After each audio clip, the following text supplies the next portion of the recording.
Episode 3। पिछले भाग में आप सभी ने देखा कि कैसे जब यशोधर ऑफिस से घर आता है तो जमुना उससे उन बाबा के बारे में पूछ ही रही होती है कि तभी ऋचा वहां आ जाती है और पूछने लगती है कि मम्मा क्या पूछ रही है। पहले तो दोनों थोड़ा घबरा जाते हैं लेकिन फिर बात को संभालते हुए यशोधर ऋचा को दूसरी कहानी बता देता है। इधर रात में जब जुली रेहान से बात कर रही होती है तो ऋचा मोबाइल ले लेती है और बात बात में दोनों में झगड़े भी हो जाते हैं। अब कहानी आगे।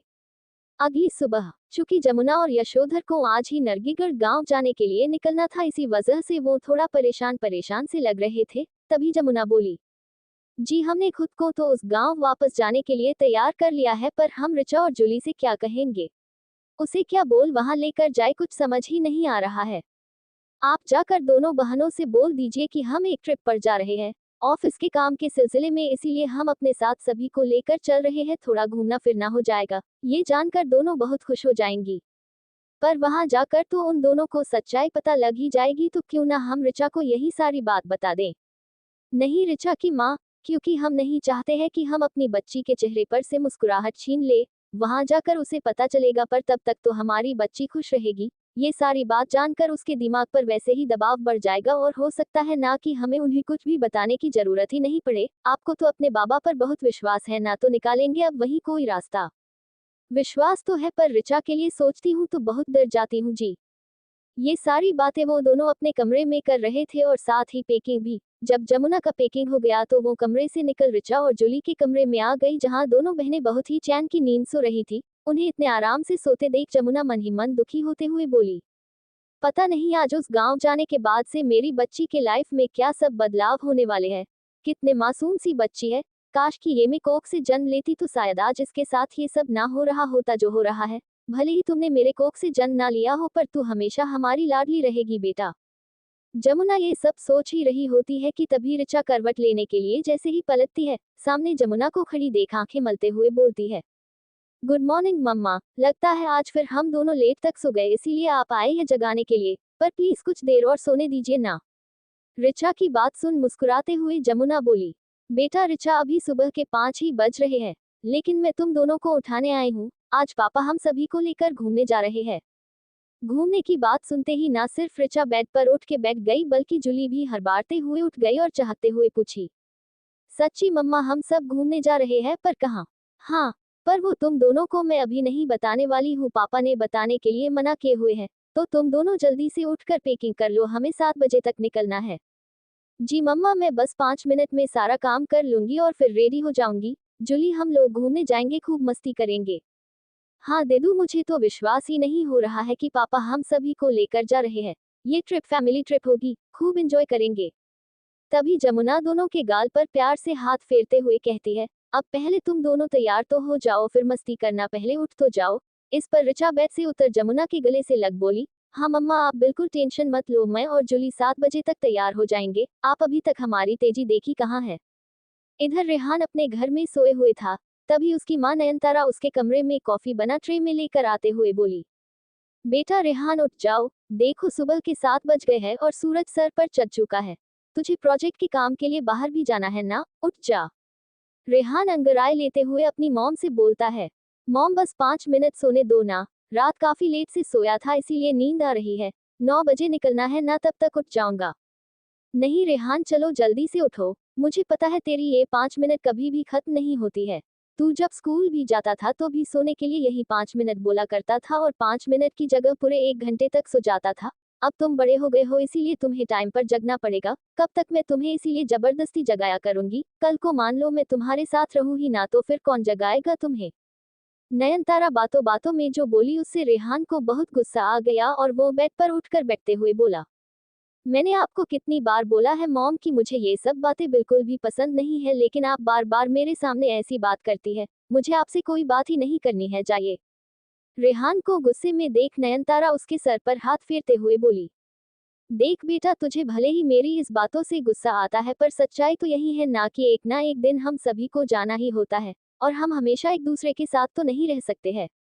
मैं वो सब नहीं जानता हूँ मॉम, बस मुझे इतना पता है कि आप मेरे साथ हमेशा रहेंगी, नहीं तो मैं भी नहीं रहने वाला हूँ।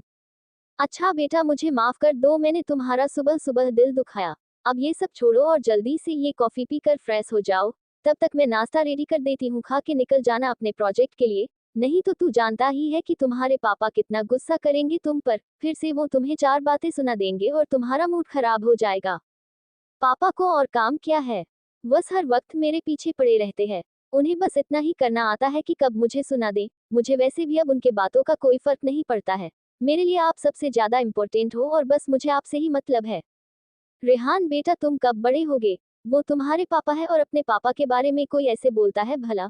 वो जो भी बोलते हैं तुम्हारे भलाई के लिए ही बोलते हैं। अब मॉम, आप पापा का साइड मत लीजिए, सुबह सुबह मैं आ रहा हूँ फ्रेश होकर। ये बोल ले रेहान झट से बाथरूम चला जाता है। उसके जाने के बाद नयनतारा खुद में बोलती है, पता नहीं इसे कब ये बात समझ में आएगी कि इसके पापा इससे कितना प्यार करते हैं। वो अगर डांटते हैं तो उसमें भी उनकी फिक्र छुपी रहती है। ये बात ना ही ये समझता है और ना ही मैं उन्हें समझा पाती हूँ कि वो रेहान से थोड़ा नरमी से बात करें। काश कोई ऐसा आ जाए इस घर में जो इन दोनों बाप बेटों को एक दूसरे के इम्पोर्टेंट को समझा पाए। नयनतारा दुखी हो ये सब बोल चली गई। कमरे से उसके जाने के बाद रेहान बाथरूम से निकल कॉफी पीने लगा, तभी उसके मोबाइल पर जूली का कॉल आ गया। जूली का कॉल इतनी सुबह, लगता है आज उसकी भी नींद खराब हो गई है, शायद उसकी वो बदतमीज बहन ने ही की होगी। उसे बस लोगों का मूड बिगाड़ना ही तो आता है, बेवकूफ लड़की। ये सोचते हुए रेहान कॉल रिसीव करते हुए बोला, गुड मॉर्निंग जूली, आज इतनी सुबह जग गई। गुड मॉर्निंग रेहान, वो आज पापा हम सभी को लेकर ट्रिप पर जा रहे हैं। मैं तो बहुत एक्साइटेड हूँ ट्रिप पर जाने को, तो सोची एक बार तुम्हें कॉल कर बता देती हूँ। वैसे आज मैं भी अपने प्रोजेक्ट के सिलसिले में एक गांव, शायद नरगिसगढ़ है उस गांव का नाम, वहीं पर जा रहा हूँ, इसीलिए मैं भी जल्दी उठ गया हूँ। तो चलो खुद एंजॉय करो और हाँ, अपनी उस बिगड़ेल बहन से बोल देना कि बाहर जाकर किसी से लड़ने न लग जाए। रेहान की बात सुन जूली को हंसी आ गई और उसे हंसते हुए देख ऋचा बैग पैक करते हुए पूछी, क्या हुआ जूली, तू फोन पर इतने सुबह सुबह किससे लगी हुई है और हंस भी रही है? वो देदू, मेरी एक हॉस्टल फ्रेंड का कॉल है, वो मुझे अपने ट्रिप की कहानी बता रही थी तो बस इसीलिए हंसी आ गई। आप करो बैग पैकिंग, मैं अभी आई। तभी रेहान जूली से पूछा, तुमने उससे झूठ क्यों बोला कि तुम हॉस्टल फ्रेंड से बात कर रही हो? क्या रेहान, तुम भी देदू की तरह ही हो? अगर तुम दोनों आमने सामने आ जाओ ना तो मुझे लगता है विश्व युद्ध होना तय है।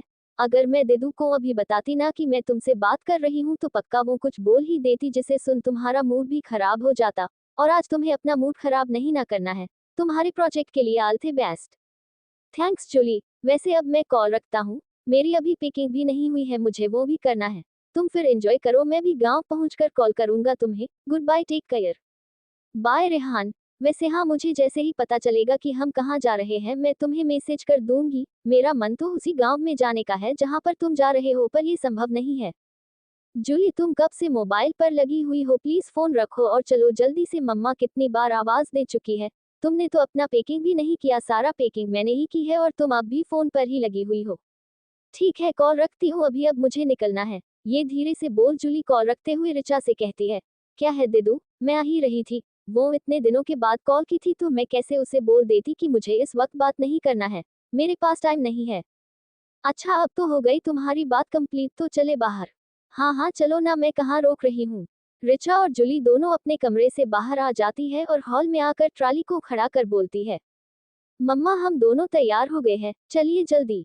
अरे बेटा, फिर से तुम दोनों से ये कटी फटी कपड़े पहन लिए। मैंने कितनी बार तुम दोनों को बताया है कि ऐसी कपड़े मत पहना करो, मुझे और तुम्हारे पापा को बिल्कुल भी पसंद नहीं है और तुम दोनों में सुनती कहाँ हो। इस पर जूली बोल पड़ी, प्लीज मम्मा, अब सुबह सुबह आप हमारे कपड़े को लेकर शुरू ना हो जाओ, ये सब कपड़े आजकल की ट्रेंड है। तुम्हें अभी भले ही मेरी बात समझ में नहीं आ रही है, पर जब तुम्हें अपने ससुराल में ये कपड़े पहनने से मना करेंगे ना तो पहनना सूट, उस वक्त तुम्हें समझ में आएगा कि मैंने तुम्हें जो समझाया था वो कितना सही था। तभी यशोधर जी अपने कमरे से बाहर आते हुए बोले, अरे श्रीमती जी, आप सुबह सुबह हमारी बच्चियों को क्यों डांटने में लग गई? पहन लेने दीजिए ना उन्हें उनकी पसंद के कपड़े, और अब हमारे जमाने की तरह ये लोग वो सब कपड़े तो नहीं ना पहनेंगे। इसका मतलब ये थोड़ी ना है कि हमारी बच्चियों के संस्कार में कोई कमी है। यशोधर की बात सुन झट से दोनों बहनें उनके गले से जा लगी, तभी ऋचा बोली, थैंक्स पापा, आप हमारी बात समझे इसके लिए, वरना मम्मा तो हर वक्त बस हमारी कपड़े के लिए ही हमें डांटती रहती है। ऋचा की बात सुन जमुना आगे बढ़ उसमें कान को हल्के से मारोड़ते हुए बोली, अच्छा जी पापा के आते ही मम्मा गलत हो गई, तुम्हें तो मैं अभी बताती हूँ। फिर उन सभी के चेहरे पर हंसी आ जाती है और चारों मुस्कुराते हुए घर से निकलने लगते हैं, तभी ऋचा बोल पड़ती है, तभी ऋचा बोल पड़ती है, 1 मिनट मम्मा पापा, मैं अभी आती हूँ। इतना बोल ऋचा दौड़ते हुए अपने कमरे में चली गई। उसे इस तरह कमरे में जाते देख जमुना जूली से पूछी, जूली ये ऋचा इस तरह दौड़ते हुए अपने कमरे में क्यों चली गई? अब क्या छूट गया है उसका? पता नहीं मम्मा, दी ने तो सारा पैकिंग काफी सोच सोच कर लिया था, तो फिर अब क्या भूल गई वही मैं सोच रही हूँ। तभी ऋचा हाथ में एक बड़ी सी पिंक कलर का टेडी लेकर बाहर आते हुए बोली, अपनी टेडी को तो मैं यहीं पर भूल कर जा रही थी। अच्छा हुआ जो टाइम पर याद आ गया मुझे, नहीं तो मेरी पिंकी यही अकेली अकेली बोर हो जाती। अब चलो। दिदू तुम इस टेडी के लिए ऐसे दौड़ कर गई थी, तुम भी नहाधी हो। तभी जमुना जी बोलती है, जूली से भी बड़ी है ये और अभी भी इस टेडी के साथ ही खेलती रहती है, तुम भी ना ऋचा बड़ी कब होगी? मेरी प्यारी मम्मा और बहना, जब मैं अपने कमरे में अकेले होती हूँ ना, तो उस समय मेरी सबसे अच्छी दोस्त और हमसफर मेरी पिंकी ही रहती है। और आप कहती है कि मैं बच्चियों की तरह टेडी से खेलती हूँ? ये मेरी दोस्त है। अच्छा अब आप सब मेरी टेडी के बारे में बात करना छोड़िए और चलकर निकलते हैं ना ट्रिप पर। सभी खुशी खुशी कार में बैठ गए। ऋचा जबरदस्ती खरीकी के पास जाकर बाफ थी, क्योंकि उसे बीच में बैठना बिल्कुल भी पसंद नहीं था। इसीलिए वो जूली को ठेल खुद खिड़की के पास बैठ गई, जिससे जूली अपना मुंह फुला ली ऋचा से। जूली ऋचा से गुस्सा हो अपना मुंह फुला बीच में बैठ जाती है। ये देख ऋचा उसके कंधे पर अपना हाथ रखते हुए कहती है, प्लीज ना जूली, नाराज मत हो ना। तुझे तो पता है ना कि अगर मैं बीच में बैठी तो मुझे चक्कर सा आने लगता है, और फिर मुझे बचपन से खिड़की के पास ही बैठने की आदत है। नहीं दिदू, इस बार मैं नहीं मानने वाली हूँ। आप हर बार यही सब बोलकर मुझे मन लेती हो। मुझे खिड़की के पास बैठा है तो बैठना है, तभी मैं आपसे बात करूंगी, वरना जाइए, मुझे आपसे बात ही नहीं करनी है। अच्छा ठीक है, तू एक काम कर, तू आकर मेरे गोद में बैठ जा, तब तो तू भी खिड़की के बाहर देख पाएगी। इसमें तो ठीक है ना? सच्ची में दिदू, मैं बैठ जाऊँ आपके गोद में? हाँ बाबा बैठ जा, वैसे भी तू इतना भी भारी नहीं है जिसे बिठाने से मैं कमर टूट जाते। ऋचा के कहने पर जूली झट से अपने सीट पर से उठ उसके गोद में जाकर बैठ जाती है और खिड़की के बाहर देखने लगती है। तभी जमुना बोलती है, तुम दोनों बहनों का मुझे कुछ समझ में ही नहीं आता है। हमेशा की चीज के लिए लड़ती भी हो और फिर एक दूसरे की खुशी का भी ख्याल रखती हो। आखिर जब एक दूसरे से नाराज रह ही नहीं सकती हो तो फिर लड़ती क्यों हो? इस पर ऋचा बोलती है, मम्मा मुझे जूली के साथ लड़ाई करने में बहुत मजा आता है, लेकिन उसके बिना रह भी नहीं सकती हूँ, तो बस कभी कभी लड़ भी लेती हूँ और फिर इसे मना भी लेती हूँ। लव यू देदू, लव यू तो माय लिटिल सिस्टर। वैसे मम्मा हम सब जा कहाँ रहे हैं? ये बात मैंने आपसे सुबह भी पूछी थी पर आप बात टाल दिए थे। बताइए ना हम कहाँ जा रहे हैं? ऋचा के सवाल सुन यशोधर जी बोले, ऋचा बेटा हम अपने ऑफिस के काम से एक गांव जा रहे थे, तो आपकी मम्मा बोली हम सब भी चलते हैं, थोड़ा घूमना फिरना हो जाएगा, तो हमने भी बोल दिया चली भाई। जूली को गांव का नाम सुनते ही रेहान की याद आ गई और मन ही मन बोली, गांव? रेहान भी तो किसी गांव, हाँ नरगिसगढ़ गया हुआ है ना कहीं, पापा भी तो। अगर ऐसा हुआ तो मजा ही आ जाएगा। एक बार पूछती हूँ पापा से। पापा वैसे गांव का नाम क्या है? जमुना जी झट बोल पड़ती है, जूली वो नरगिसगढ़ है नाम, हम लोग पहली बार ही जा रहे हैं वहां पर। जमुना के इस बात को सुनते ही ऋचा के मुंह से अनायास ही निकल पड़ा, नहीं मम्मा हम यहाँ पहले भी आ चुके हैं। ऋचा के ये बात बोलते ही यशोधर जमुना एक दूसरे के मुंह हैरानी से देखने लगे, जैसे कि उनकी इतने दिनों से छिपाए राज अब खुलने को है। तभी जूली बीच में ऋचा के तरफ मुड़ पूछ बैठी, दिदू ये आप क्या बोल रही है? आप कब आ गई ये गांव? मुझे तो ऐसा कुछ याद नहीं है। क्या मम्मा दिदू सच में यहाँ आए हैं पहले? अपनी बेटी की बात सुन जमुना जी थोड़ा घबरा गई, लेकिन फिर बोली, अरे कैसी बात कर रही हो, जब मैं खुद यहाँ पहली बार आई हूँ तो ऋचा कैसे आ सकती है? पर मम्मा मुझे अभी अचानक से ऐसा क्यों लगा कि मैं इस जगह को पहले से जानती हूँ, कोई रिश्ता सा हो मेरा इस जगह से। दिदू मैंने तुम्हें घर पर भी बोला हुआ था ना कि आपके दिमाग में काफी भ्रम होने लगे हैं। आप हर चीज को इमेजिन कर लेती हो जिसका रियलिटी से कोई संबंध नहीं होता है। हाँ ऋचा बेटा, जूली बिल्कुल सही बोल रही है, आप बेकार में ये सारी बातें सोच रही है। आप बस यहाँ एंजॉय कीजिए ताकि आपके मन से ये टेंशन कम हो सके। शायद आप सब सही ही बोल रहे हैं पापा, मैं ही कुछ ज्यादा सोचने लगी हूँ, मुझे अपना दिमाग कहीं और लगानी चाहिए। ये सारी बातें करते हुए यशोधर गाड़ी ड्राइव कर रहा था। तभी अचानक से उसके सामने एक बड़ा सा काला सांड आ गया। अचानक सामने आने से यशोधर कार को दूसरी तरफ मोड़ लिया, जिससे कार का एक्सीडेंट ना हो, पर तभी उसकी कार खाई में गिरने लगती है। सभी एकदम से डरे, जोर जोर से चिल्लाए जा रहे थे, लेकिन उनकी किस्मत अच्छी थी, उनकी कार जाकर एक पत्थर से टकरा रुक गई। जब कार एकदम शांत हो गया तब जाकर धीरे धीरे सभी अपने अपने आंखें खोल देखने लगे। जैसे ही यशोधर ने देखा कि कार खाई के बीचों बीच लटकी हुई है, वो झट से उससे निकलने की कोशिश करने लगा, लेकिन वो कार से बाहर निकल नहीं पा रहा था।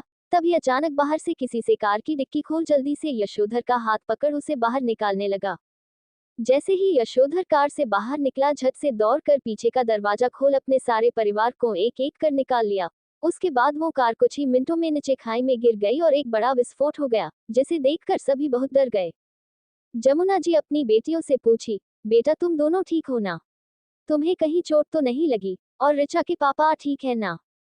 हाँ हाँ श्रीमती जी, हम बिल्कुल ठीक है। आप सब ठीक है ना? आज तो लगा था कि हम नहीं बच पाएंगे, पर इस लड़के की वजह से आज हम सभी बिल्कुल ठीक है। कौन हो बेटा आप? और यहाँ पर यशोधर जैसे ही ये बोल अपने पीछे खड़े लड़के को सामने लाकर दिखाया, उसे देखते ही जूली के चेहरे पर एक चमक सी आ गई और वो उछलती हुई बोल पड़ी, अरे पापा ये तो रेहान है, हमारा फेसबुक दोस्त। रेहान तुम यहाँ पर क्या कर रहे हो? तभी रेहान बोलता है, वो दरअसल मैं यहीं से अपने बाइक से गुजर रहा था, तभी मेरी नजर खाई में फंसे कार पर पड़ी तो मैं यहाँ चला आया, पर आप लोग यहाँ पर फंसे कैसे? वहीं सबके बीच में खड़ी ऋचा मन ही मन बोली, ये तो वही लड़का है जिसने उस दिन मॉल में मेरी जान बचाई थी। क्या यही जूली का बीएफ है? मतलब उस दिन मैंने इसे ही वो सारी बातें सुना दी थी, जबकि इसने तो मेरी मदद की थी। मुझे इसे सॉरी और थैंक्स दोनों बोलना चाहिए एक बार, और इसने हमारे पूरे परिवार को बचाया है, वरना आज तो हम सब एक साथ निकल जाते। ये सोच ऋचा रेहान के सामने जाते हुए बोली, हाय रेहान, आई एम सॉरी उस दिन के लिए और थैंक्स मेरी 2 बार जान बचाने के लिए। ऋचा की बातों को सुन जूली थोड़ा हैरान होते हुए बोला, 2 बार जान मतलब देदू, आप रेहान से पहले मिल चुकी हो क्या? हाँ छुटकी, उस दिन मॉल में इसने ही मेरी जान बचाई थी उस राक्षस से। क्या? जब रेहान ये जानता है कि ऋचा जूली की ही बड़ी बहन है तो वो दम एटीट्यूड में बोलता है, अच्छा तो तुम ही हो वो बदतमीज लड़की जिसने मुझे बदतमीज बोला था? वैसे भी ये दुनिया बहुत गोल है, इसीलिए जरा सोच समझ कर किसी को कुछ बोला करो। तभी जमुना जी बोली, रेहान बेटा आज तुम्हारी वजह से सिर्फ हम सब की जान बची है। तुम हम सब के लिए भगवान का दूत बन मर आए हो, और तुम जूली के फ्रेंड हो, ये बात जानकर हमें बहुत खुशी हुई। वैसे रेहान आप यहाँ पर किसी काम से आए हैं क्या? जी अंकल, वो मैं एक प्रोजेक्ट पर काम कर रहा हूँ तो बस उसी के सिलसिले में इधर आना हुआ था। आज काम है, कल वापस लौट जाऊंगा। ओके, तो आप हमारे साथ ही चलिए, हम भी यहाँ पर एक काम के सिलसिले में ही आए हैं। आज वो निपटा कर कल लौट जाएंगे, तो चलिए साथ ही चलते हैं। अपने पापा की बात सुनते ही जूली एकदम से खुशी से उछलते हुए बोल पड़ी, वाओ कितना मस्त ट्रिप है ये, अब रेहान भी हमारे साथ चलेगा देदू। हाँ हाँ जूली अपने इमोशंस पर कंट्रोल कर, यहाँ पर पापा और मम्मा दोनों है तो इस वक्त थोड़ा शांत ही रह। ये बात ऋचा धीरे से जूली के पास जाते हुए बोली। वहां से सभी एक साथ होकर चल पड़े। अभी कुछ दूर वो चले ही थे कि तभी ऋचा को एक आवाज सुनाई देने लगी, जिसे सुनते ही वो फिर से एक अलग सी दुनिया में ही चली गई और बस बेसुध आगे बढ़े जा रही थी। सभी आगे आगे चल रहे थे और ऋचा पीछे पीछे। वो कुछ दूर तो उनके पीछे चली, लेकिन कुछ दूरी जाने के बाद वो एक अलग मोड़ ले लेती है और अकेले उस ओर जाने लगती है। ऋचा चलते चलते वापस खाई की तरफ आ गई थी और वो खाई से खुदने ही वाली थी होती है कि तभी रेहान उसका हाथ पकड़ जोर से अपने तरफ खींच लेता है और जोर जोर से उसे डांटते हुए बोलता है, आर यू मैड? तुम्हारा दिमाग खराब हो गया है क्या? ये पागलों की तरह तुम खाई में क्यों कूदने आ गई? अभी एक भी सेकंड का अगर मुझसे देरी होता तो तुम खाई में गिर ऊपर पहुंच चुकी होती। रेहान के इतना शोर करने पर ऋचा एकाएक होश में आ जाती है और ये जानकर कि वो खाई में खुदने वाली थी, झट से जा जमुना के सीने से लिपट जाती है और रोने लगती है। मम्मा ये मेरे साथ क्यों हो रहा है? मैं ये सब क्यों कर रही हूँ? और मुझे कुछ भी याद क्यों नहीं रहता है? प्लीज मम्मा ये मेरे साथ क्या हो रहा है? अपनी बेटी को संभालते हुए जमुना जी बोलती है, बेटा तुम रो क्यों रही हो? तुम बिल्कुल ठीक हो, तुम्हें कोई बीमारी नहीं है, और मेरा यकीन मानो कि तुम बहुत जल्द ठीक हो जाओगी और इन सब से भी तुम्हें छुटकारा मिल जाएगा। अपनी माँ की बात सुन जूली थोड़ा संदेह करते हुए पूछी, तो क्या मम्मा इतने दिनों से दिदू जो भी कह रही थी वो सब सच था? क्या दिदू सच में क्या बीमार है? नहीं बेटा, ऋचा बीमार नहीं है, पर उसके साथ ये सब क्यों हो रहा है हमें ये बात भी नहीं पता है, इसीलिए हम इस गांव में आए हैं। दरअसल यहाँ हमें कोई काम नहीं था, ऋचा को एक बाबा से दिखाने के लिए आए हैं। वो बहुत ही ज्ञानी है और उन्हें बहुत भविष्य सब ज्ञात होता है। यशोधर जी की बातों को सुन रेहान से रहा नहीं गया और वो बोल पड़ा, क्या अंकल आप आजकल के जमाने में इन बाबाओं सब पर भरोसा करते हैं? ये सब बकवास है। ऋचा को मानसिक बीमारी है तो इन बाबाओं के चक्कर में पड़ने से यही ज्यादा बेहतर होगा कि आप इसे किसी साइकेट्रिक से दिखावाएं। हाँ पापा, रेहान बिल्कुल सही बोल रहा है, हमें दिदू का किसी डॉक्टर से इलाज करवाना चाहिए। इस पर जमुना जी बोल पड़ी, जूली तुम चुप करो, तुम्हें क्या पता कि क्या हुआ है? और रही बात बाबा की तो वो सच में सर्वज्ञाता है और ये बात तुम नहीं समझोगी। जमुना और यशोधर ऋचा को दोनों तरफ से पकड़ लेकर उसे बाबा के पास जाने लगे और पीछे पीछे रेहान और जुली चले जा रहे थे। रेहान जुली से धीरे आवाज में पूछता है, क्या यार जुली, तुमने कभी बताया नहीं कि तुम्हारी बहन मानसिक तौर पर बीमार है, और ये क्या तुम्हारे पेरेंट्स अभी भी ढोंगी बाबा सब पर यकीन करते हैं? ये बात मुझे भी अभी अभी पता चली है रेहान, मैं तो ये बात जानती ही नहीं थी कि दिदू बीमार है। मुझे कभी उनके हाव भाव से ऐसा फील नहीं हुआ। हाँ, उन्हें रात में डरावनी सपने आया करते थे, पर मुझे लगा वो बस उनका डर है और कुछ नहीं। तुम्हारी बहन ऐसे नहीं ठीक होने वाली है। उसे डॉक्टर से दिखाओ और उसका इलाज शुरू करवाओ। अब अभी के लिए तो बस हम पापा के साथ जा सकते हैं यहाँ पर, और हम कुछ नहीं कर सकते हैं। मम्मा इतना यकीन के साथ बोल रही है तो एक बार जाकर बाबा को देख लेते हैं ना, कि क्या सच में उन्हें सब जानकारी होती है या फिर। हाँ तो चलो ना, मुझे भी देखना है सर्वज्ञाता बाबा को। ये बोल रेहान और जुली दोनों हंस पड़े। नरगिसगढ़ गांव। चलते चलते सभी वो पुरानी शिव पार्वती के मंदिर जा पहुंचे। मंदिर के बाहर खड़े होकर जमुना सबसे बोली, मैं जानती हूँ बेटा, तुम लोगों को इन सब बातों पर यकीन नहीं है, पर सिर्फ मेरे खातिरदारी तुम वहाँ ऐसा कुछ भी मत बोलना जिससे उन्हें तकलीफ पहुंचे। ठीक है मम्मा, हम कुछ नहीं बोलेंगे, पर आप ही मुझसे एक प्रॉमिस करो कि अगर इन बाबा से दिदू की बीमारी का कोई इलाज नहीं निकला तो आपको शहर में दिदू का इलाज करवाना पड़ेगा। तुम्हें क्या लगता है बेटा कि हमने ऋचा का इलाज वहां पर नहीं कराया होगा? अरे हर वो डॉक्टर के पास ऋचा का मेडिकल रिपोर्ट दिखाई, पर सभी ने बस एक ही बात कही कि इसे कोई बीमारी नहीं है। लेकिन एक बार मैं तुम्हारे कहने पर और दिखाऊंगी, लेकिन इस वक्त मंदिर के अंदर चलो। जमुना ले कहने पर ऋचा सहित सभी मंदिर के अंदर चले गए। लेकिन जैसे ही वो लोग मंदिर के अंदर अपने पांव रखे, भगवान शिव की तरफ मुंह की ध्यान लगाए रुद्रेश्वर नाथ बोल पड़े, मुझे पता था एक ना एक दिन तुम दोनों को यहाँ आना ही पड़ेगा, पर तुम्हें यहाँ वापस नहीं आना चाहिए था। रुद्रेश्वर नाथ की एकदम भारी आवाज में डरावनी बात सुनकर सब हक्के बक्के रह गए, और सब एक दूसरे के मुंह देखने लगे। सबसे अजीब सबको ये लगा कि उन्हें कैसे पता चला कि हम उनसे मिलने वहां पर आए हैं और किस मकसद से आए हैं। इस पर रेहान बोला, अरे तुम इतना शौक क्यों हो गई? क्या तुम्हें भी इनका ढोंग सच लगने लगा? ये सब सिर्फ ढोंग है, समझी? जूली को समझाते हुए बोला। पर रेहान, अगर ये सब ढोंग है तो इन्हें कैसे पता चला कि हम लोग इनसे मिलने आए हैं, और किस काम से आए हैं ये भी पता है। तुम कितनी बेवकूफों वाली बात कर रही हो, हमारे पैरों की आहट सुनकर ये ऐसा बोल दिए। और क्या ये हम यहाँ पर किस काम से आए हैं एक चेक बोले हैं? नहीं ना, हो सकता है ना कि ये हमें कोई और समझ बात कर रहे हैं जो इनसे मिलने आने वाला होगा। तो दोस्तों, आज के इस एपिसोड में बस यही तक रहने देते हैं। आगे की कहानी को हम अपने अगले एपिसोड में सुनेंगे।